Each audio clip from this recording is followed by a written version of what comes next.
warahmatullahi wabarakatuh. Selamat sore teman-teman.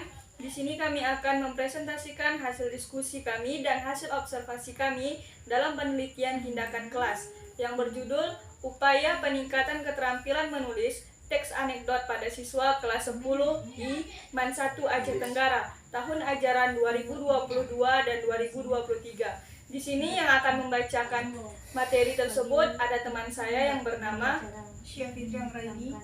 Dan di sini kami persilahkan untuk Syafitri Anggraini untuk membaca materi tersebut. Kepada saudari kami persilahkan. Bab 1 pendahuluan. Latar belakang masalah. Bagi sebagian orang, menulis adalah aktivitas yang membosankan. Namun, pada hakikatnya, menulis adalah aktivitas yang sangat menyenangkan dikarenakan menulis mampu mengungkapkan gagasan dan kreativitas yang baik. Selain itu, menulis dapat memberi manfaat ganda yang menggairahkan seseorang, dapat menularkan ide yang bermanfaat.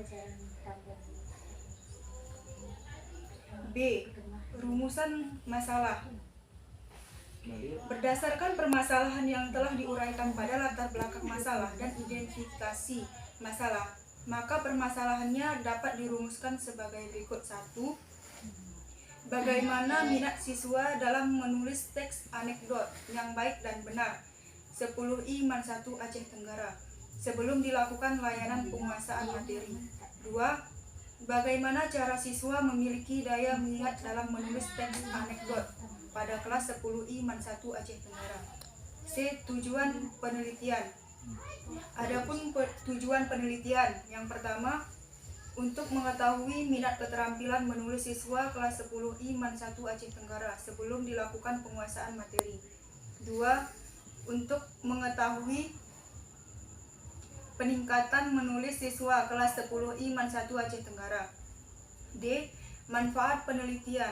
1. Manfaat teoritis. Manfaat dari hasil penelitian tersebut diharapkan dapat menambah kemanusiaan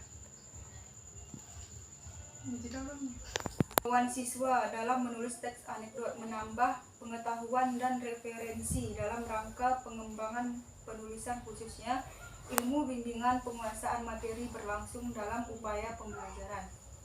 Manfaat praktis. 1. Bagi sekolah, hasil penelitian ini dapat dijadikan pedoman bagi setiap siswa agar dapat meningkatkan upaya dalam keterampilan dalam menulis teks anekdot yang baik dan benar, serta membantu siswa dalam memberikan materi melalui beragam struktur teks anekdot tersebut. 2.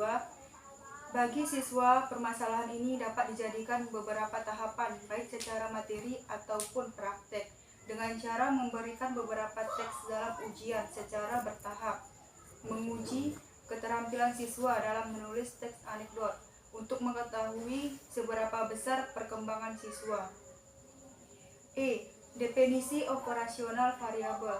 Agar tidak terjadi salah koreksi terhadap judul penelitian ini, maka perlu didefinisikan hal-hal sebagai berikut. A.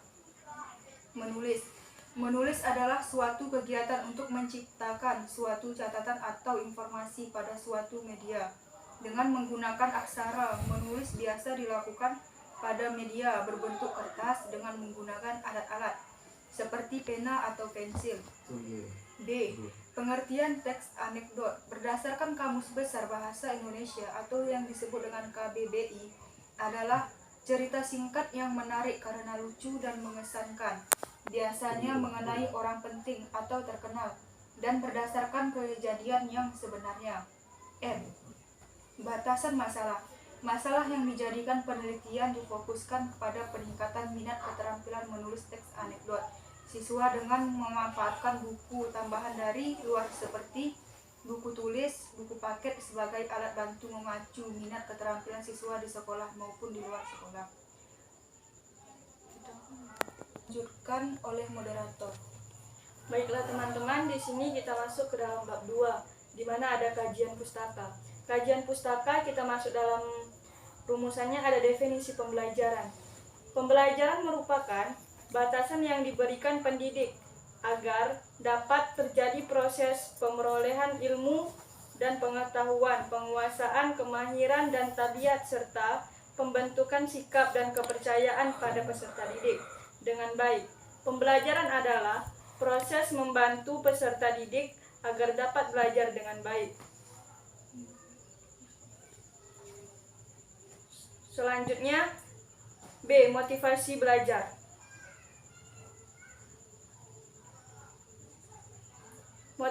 Motivasi belajar ini juga memiliki beberapa tahap. Yang pertama, ada konsep motivasi.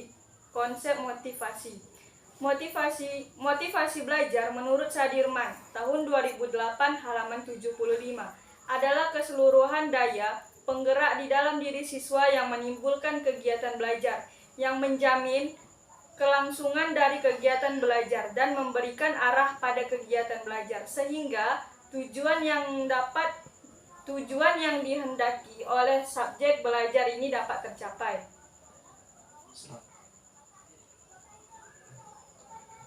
Dua, pengertian motivasi. Motivasi berasal dari kata Latin, yaitu mover, yang artinya dorongan atau daya penggerak. Menurut Fillmore Setwood dalam buku Mangku Negara tahun 2017 halaman 93 mengatakan bahwa motif dapat dikatakan sebagai daya penggerak dari dalam di dalam subjek untuk melakukan aktivitas tertentu demi mencapai suatu tugas dalam kegiatan belajar. Motivasi sangat diperlukan untuk membangkitkan gairah belajar siswa dengan kegiatan belajar dapat berjalan dengan baik. Adapun pengertian motivasi belajar menurut Sadirman tahun 2018 halaman 75 yaitu keseluruhan daya penggerak di dalam diri siswa yang menimbulkan kegiatan belajar, yang menjamin kelangsungan dari kegiatan belajar dan memberikan arah kepada kegiatan belajar. 3. Macam-macam motivasi. Pada umumnya, para ahli membagi motivasi ke dalam dua macam bentuk, yaitu motivasi intrinsik dan motivasi ekstrinsik. Sebagaimana dapat yang menyatakan bahwa motivasi dapat pula ditinjau dari bagaimana munculnya, maka dapat dibedakan motivasi intrinsik, yaitu motivasi yang berasal dari dalam diri seseorang tanpa paksaan dari luar. Motivasi ekstrinsik yaitu motivasi yang muncul kalau ada rangsangan dari luar atau kemudian pendapat lain, dan juga menyatakan bahwa yang dimaksud dengan motivasi intrinsik adalah motif-motif yang terjadi aktif atau berfungsinya tidak perlu dirangsang dari luar, karena di dalam diri individu sudah ada dorongan untuk melakukan sesuatu. Motivasi ekstrinsik adalah motif-motif yang aktif dan berfungsinya karena adanya rangsangan dari luar. C. Meningkatkan motivasi belajar. Di sini kita dapat meningkatkan motivasi belajar siswa dengan cara yang pertama, membuat agenda belajar. Adapun langkah yang dilakukan adalah untuk meningkatkan motivasi belajar tersebut dengan membuat agenda belajar yang jelas. 2. Tentukan gaya belajar. Yang ketiga, istirahat. Yang keempat, coba hindari gangguan-gangguan dari pembelajaran lain. Yang kelima, cari suasana yang tepat. Keenam, belajar bersama teman. 7. Niat dan kemauan yang kuat. D.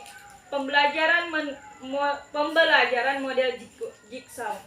Pembelajaran model jigsaw adalah metode atau strategi pembelajaran komparatif yang memungkinkan siswa untuk belajar berkelompok dengan masing-masing siswa, di mana bertanggung jawab pada satu topik atau satu bahasan yang masing-masing siswa dikolaborasikan dengan anggota kelompok lainnya sehingga membentuk sebuah pengetahuan yang utuh.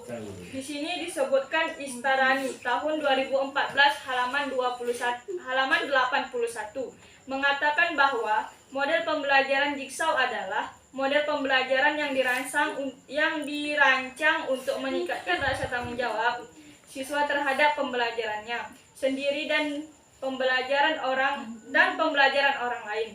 Di setiap siswa tidak hanya harus mempelajari materi yang menjadi tanggung jawabnya, tetapi ada juga yang harus siap memberikan dan mengajarkan materi tersebut kepada anggota kelompok lainnya. Baik teman-teman, terima kasih. Mungkin ini saja hasil diskusi kami. Kami akhiri. Assalamualaikum warahmatullahi wabarakatuh.